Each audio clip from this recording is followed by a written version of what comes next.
ছাত্রদের সংগঠনের কথা আপনাকে আমি বলি, আমার খুব দুঃখ হচ্ছে তাদের যে রাজনৈতিক ভবিষ্যৎ সম্ভাবনা ছিল সেটিকে তারা এটিএম বাক্সের মতো ক্যাশ বাক্সতে রূপান্তর করতে চাচ্ছে। এটা আমার কাছে এই যে দুর্ভাগ্য মনে হচ্ছে জাতিটার।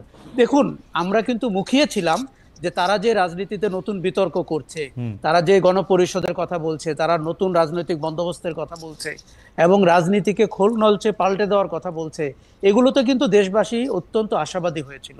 কিন্তু আপনি যখন 150টা গাড়ি নিয়ে যান, আপনি যখন বিভিন্ন ইন্ডাস্ট্রিয়াল গ্রুপের থেকে টাকা নেন বলে অভিযোগ হয়, আপনার অফিস বিল্ডিং দেখে যখন মানুষের সন্দেহ হয় ওই বিল্ডিং এর মালিক কে এবং এর ভাড়া কে দেয়, এবং আপনার জীবনযাপনে যখন রিক্সা থেকে আপনি 4 হুইলারে চলে যান, এরা কি বোঝেন না যে মানুষ আসলে এবং ইন্টারকনে যখন ইফতারি করেন? না না, কিন্তু কিন্তু কিন্তু কিন্তু কিন্তু আশা ভাই, ওদের যে সবচেয়ে বড় নেতা নাহিদ সাহেবরে তো আবার আমরা দেখলাম বাসে করে যাইতেছেন।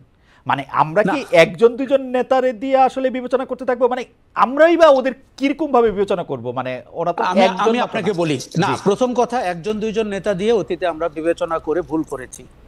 দেখুন, আমাদেরকে সংগঠনকে দেখতে হবে, সংগঠনের রাজনীতিটা কি দেখতে হবে, এবং সেই রাজনীতিটা জনগণের কাছে কিভাবে ডেলিভার্ড হয় সেটা দেখতে হবে। এখন নাহিদ একটা সিম্পল লুকিং শার্ট পরে রিক্সায় করে ভ্যান গাড়িতে করে বাসায় গেল, এটা কিন্তু একটা স্ট্যান্ডবাজির মতো তখন মনে হবে।